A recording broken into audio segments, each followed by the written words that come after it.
நம்ம இன்னைக்கு இந்த வீடியோவில் எந்த விஷயத்தை பற்றி பேச போகிறோம், யாரை பற்றி பேச போகிறோம் அப்படின்னு சொல்லி கேட்டோம் அப்படின்னா, சாம்பியன்ஸ் டிராஃபி அப்படின்றதுல வந்துட்டு பார்த்தோம் அப்படின்னா, நேற்று வந்துட்டு கிட்டத்தட்ட 14 வருஷம் கழிச்சு நாக் அவுட்டில் ஆஸ்திரேலியாவை தோக்கடிச்சதே இல்லை அப்படின்ற ரெக்கார்டை வந்துட்டு பார்த்தோம் அப்படின்னா இந்தியா பிரேக் பண்ணி செமிஃபைனல்ஸ் அப்படின்றதுல ஆஸ்திரேலியாவை பீட் பண்ணி வந்து பார்த்தோம் அப்படின்னா ஃபைனல்ஸ்குள்ளே காலடி எடுத்து வைக்கிறாங்க அப்படின்னு சொல்லலாம். பலருமே வந்துட்டு பார்த்தோம் அப்படின்னா இந்த போட்டியில் ஆஸ்திரேலியா ஜெயிக்கிறதுக்கான வாய்ப்பு அப்படின்றதான் நிறைய இருக்குது அப்படின்ற மாதிரி கருத்து கணிப்பெல்லாம் சொல்லிக்கிட்டு இருக்கும்போது அதிரடியாக இந்தியன் டீம் பார்த்தோம் அப்படின்னா ஆஸ்திரேலியாவை பீட் பண்ணி ஃபைனல்ஸ்குள்ள நுழையிறாங்க அப்படின்னு சொல்லலாம். பட் நேற்று இந்த இன்சிடென்ட் அப்படின்றது நடந்து முடிஞ்ச கையோட வந்து ஸ்டீவ் ஸ்மித் இருக்கார் இல்லையா, அவர் ஓடிஐலேருந்து நான் ரிட்டையர்ட் ஆகிறேன் அப்படின்னு சொல்லி அனௌன்ஸ் பண்ணியிருக்கிறது கிரிக்கெட் உலகத்தில் பார்த்தோம் அப்படின்னா பரபரப்பை ஏற்படுத்தியிருக்கு அப்படின்னு சொல்லலாம். ஸோ ஸ்மித்துக்கு வந்துட்டு ஏதாவது நெருக்கடியா, ஒருவேளை சாம்பியன்ஸ் டிராஃபியில் வந்துட்டு பார்த்தோம் அப்படின்னா இந்தியா கிட்ட தோற்று வெளியே போனதுனால ஏதாவது நெருக்கடியா அப்படின்ற மாதிரியான கொஸ்டின்ஸ்லாம் வரும்போது பார்த்தோம் அப்படின்னா அப்படிலாம் எனக்கு எதுவுமே கிடையாது. 2027 வரக்கூடிய வேர்ல்டு கப் இருக்கு இல்லையா, அதில் வந்துட்டு பார்த்தோம் அப்படின்னா என்னுடைய பிளேஸில் வேற யார் விளையாடணும் அப்படின்றதுக்கு வந்துட்டு ஒரு கரெக்டான டைமாக இதுதான் வந்துட்டு இருக்கும். ஏன்னா இப்பயே வந்துட்டு ஸ்மித்துக்கு பார்த்தோம் அப்படின்னா 35 வயசு அப்படின்றது ஆயிடுச்சு அப்படின்றதுனால அவருடைய பாயிண்ட் ஆஃப் வியூ வந்து இதை அவர் சொல்றாரு. ஸோ நான் வந்துட்டு 2 வருஷம் கழிச்சு என்னால் கரெக்டான ஃபார்மில் இருக்க முடியுமா இல்லையா, ஓடிஐயில் இருக்க முடியுமா இல்லையா, இதே மாதிரி விளையாட முடியுமா இல்லையா அப்படின்றதெல்லாம் தெரியல. ஸோ நான் இப்போ வந்துட்டு ரிட்டையர்ட் ஆகிறேன் அப்படின்னா 2027 என்னுடைய பிளேஸை யார் ரிப்ளேஸ் பண்ண போகிறாங்களோ அவங்க இந்த 2 இயர்ஸ் கேப் அப்படின்றத வந்துட்டு பார்த்தோம் அப்படின்னா எடுத்து நல்லா அவங்கள டெவலப் பண்ணிக்க முடியும். எப்படி சொல்கிறது, டீமுக்கு என்ன தேவையோ அதை அவங்களால கொடுக்க முடியும் அப்படின்றதுனால தான் நான் இப்போ ரிட்டையர்மெண்ட் அனௌன்ஸ் பண்ணுறேன். ஸோ ஓடிஐயில் வந்துட்டு நான் ரிட்டையர்மெண்ட் அப்படின்றத அனௌன்ஸ் பண்ணாலும் கூட பார்த்தோம் அப்படின்னா தொடர்ந்து டெஸ்ட் போட்டியிலையும் T20 கான்சன்ட்ரேட் பண்ணுவேன் அப்படின்னு வந்துட்டு சொல்லியிருக்காரு. ஸோ என்னதான் ரீசன்ஸ்லாம் சொல்லி வந்துட்டு ரிட்டையர் ஆகிறேன் அப்படின்னு சொல்லியிருந்தாலும் கூட ஸ்மித்தை இனிமேல் ஓடிஐயில் பார்க்க முடியாது அப்படின்றது ஒரு ரொம்ப பெரிய ஏமாற்றம் அப்படின்னே சொல்லலாம். ஏன்னா அதிரடியான ஆட்டமாக இருந்தாலும் சரி, அனல் பறக்கக்கூடிய ஃபீல்டிங்காக இருந்தாலும் சரி, ஒரு சில டைமில் தேவையான இடத்துல வந்துட்டு பார்த்தோம் அப்படின்னா லெக் ஸ்பின் போடுறதா இருந்தாலும் சரி, ஒரு டீமுக்கு என்ன தேவையோ ஆஸ்திரேலியன் டீமுக்கு எப்போ எந்த நேரத்தில் என்ன டீம் தேவையோ அதை வந்துட்டு பார்த்தோம் அப்படின்னா 100% கொடுக்கறதுக்கான ஒரு ஆளா ஸ்டீவ் ஸ்மித் இருந்திருக்காரு அப்படின்னு சொல்லலாம்.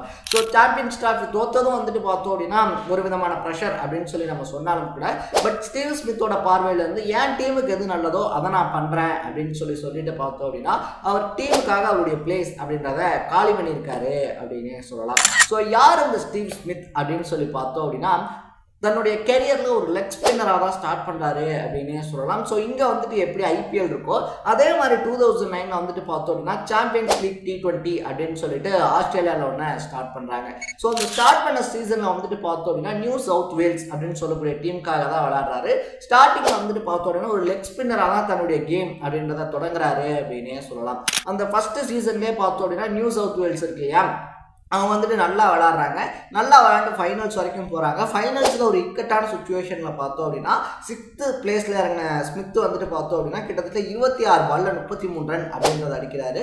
முக்கியமான 2 விக்கெட்ஸ் அப்படின்றதையும் அந்த மேட்ச்சில் எடுக்கிறாரு. ஸோ இதனால் நியூ சவுத் வேல்ஸ் பார்த்தோம் அப்படின்னா அந்த ஃபைனலில் 44 ரன் வித்தியாசத்தில் வின் பண்ணுறாங்க அப்படின்னே சொல்லலாம். இதனால் ஸ்மித் மேலே வந்துட்டு பார்த்தோம் அப்படின்னா ஒரு கண்ணு அப்படின்றது படுது. எப்படி ஐபிஎல்லை பார்த்து பார்த்தோம் அப்படின்னா சுப்மன் கில், அபிஷேக் சர்மா, இன்னொரு பக்கத்தில் பார்த்தோம் அப்படின்னா யாதஸ்ரீ ஜெய்ஸ்வால், நிதிஷ் ராணா, இந்த மாதிரி வருண் சக்கரவர்த்தி, இந்த மாதிரி எப்படி எக்கச்சக்கமான யங் டேலண்ட்ஸ் இந்தியன் டீமுக்குள்ள இன்னைக்கு வந்து கலக்கிக்கிட்டு இருக்காங்களோ அதே மாதிரி ஆஸ்திரேலியாவுடைய பார்வையும் பார்த்தோம் அப்படின்னா ஸ்மித் மேலே படுது. 2010 பார்த்தோம் அப்படின்னா ஆஸ்திரேலியன் டீமில் ஒரு பிளேஸ் அப்படின்றத கொடுக்குறாங்க. பட் 2010 உள்ள வந்தோடனே பார்த்தோம் அப்படின்னா ஆஷஸ் தொடர் அப்படின்றது நடக்குது. அந்த ஆஷஸில் வந்துட்டு பார்த்தோம் அப்படின்னா ஸ்மித்தால் பெரிய அளவில் கான்ட்ரிபியூட் பண்ண முடியல அப்படின்னே சொல்லலாம். எதுக்குடா இவனை போய் எடுத்தீங்க, இவனை எடுத்ததுக்கு எடுக்காமே விட்டுருக்கலாமே அப்படின்ற மாதிரி விமர்சனங்கள்லாம் வருது. ஸோ அதுக்கப்புறமா பார்த்தோம் அப்படின்னா ஸ்மித்தை ஓரம் கட்டுறாங்க. அடுத்த ஒரு 2 வருஷத்துக்கு மறுபடியும் உள்ளூர் போட்டிகள்லாம் வந்துட்டு அதிரடியாக ஆடுறாரு. சரி ஓகே, இந்த பையனுக்கு இன்னொரு சான்ஸ் தான் கொடுத்து பார்ப்போமே அப்படின்னு சொல்லிட்டு 2013 அகைன் ஸ்மித்துக்கு ஒரு சான்ஸ் தராங்க. அதுக்கப்புறம் நடந்தெல்லாம் ரெஸ்ட் இஸ் ஹிஸ்ட்ரி அப்படின்ற மாதிரி பார்த்தோம் அப்படின்னா மறுபடியும் ஆஸ்திரேலியா நியூசிலாந்துக்கு தான் போகிறாங்க. பட் இந்த டைம் பார்த்தோம் அப்படின்னா ஸ்மித் பேய் ஆட்டம் ஆடுறாரு அப்படின்னு சொல்லலாம். லெக் ஸ்பின்னராக பார்க்கப்பட்ட ஸ்மித் பார்த்தோம் அப்படின்னா தன்னை ஒரு பேட்ஸ்மேனாக நிலைநிறுத்துறாரு.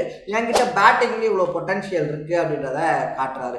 அதுக்கப்புறம் நடந்ததெல்லாம் வரலாறு அப்படின்ற மாதிரி பார்த்தோம் அப்படின்னா அடுத்தடுத்து எக்கச்சக்கமான சாதனைகள் அப்படின்றத அவர் பண்றாரு அப்படின்னே சொல்லலாம். ஒரு டைம்ல பார்த்தோம் அப்படின்னா ஆஸ்திரேலியன் டீமையே லீட் பண்றாரு. அதுவும் 2015 வேர்ல்டு கப் இருக்கு இல்லையா, 2015 வேர்ல்டு கப்ல பார்த்தோம் அப்படின்னா ஆஸ்திரேலியால தான் மேட்ச் அப்படின்றதே நடக்குது. ஸோ அந்த மேட்ச்ல வந்துட்டு பார்த்தோம் அப்படின்னா செஞ்சுரி போட்டு அந்த டீமினுடைய வின்னிங்க்கு அந்த தேவையான இன்னிங்ஸ் அப்படின்றத சொல்லுவாங்க இல்லையா, வெற்றிக்கான இன்னிங்ஸ் அப்படின்னு சொல்லிட்டு, ஸோ மேட்ச் வின்னிங் இன்னிங்ஸ் அப்படின்றத ஆடி பார்த்தோம் அப்படின்னா ஆஸ்திரேலியாவுடைய கைகளில் மறுபடியும் ஒரு முறை வேர்ல்டு கப்பை ஏந்த வைக்கிறாரு அப்படின்னு சொல்லலாம். அது மட்டும் இல்லாமல் 2023 வேர்ல்டு கப்பை ஆஸ்திரேலியா வின் பண்ணுறதுக்கும் பார்த்தோம் அப்படின்னா ரொம்ப முக்கிய காரணமாக ஸ்மித் தான் இருந்தார் அப்படின்னு சொல்லலாம். அந்த மாதிரி 2 வேர்ல்டு கப் அப்படின்றத ஆஸ்திரேலியாவுக்கு வின் பண்ணி கொடுத்த ஒரே கேப்டன் அப்படின்ற பேராக இருந்தாலும் சரி, அது மட்டும் இல்லாமல் ஐசிசி விருது இருக்கு இல்லையா, ஸோ அந்த ஐசிசி விருதை பார்த்தோம் அப்படின்னா 2 டைம் வாங்கின ஒரே கிரிக்கெட்டர் அப்படின்ற பெருமையாக இருந்தாலும் சரி, இன்னை வரைக்குமே வந்துட்டு பார்த்தோம் அப்படின்னா நம்ம ஸ்மித்து கிட்ட தான் இருக்கு அப்படின்னு சொல்லலாம். அந்த அளவுக்கு எக்கச்சக்கமான விஷயங்கள் அப்படின்றத பண்ணியிருக்காரு.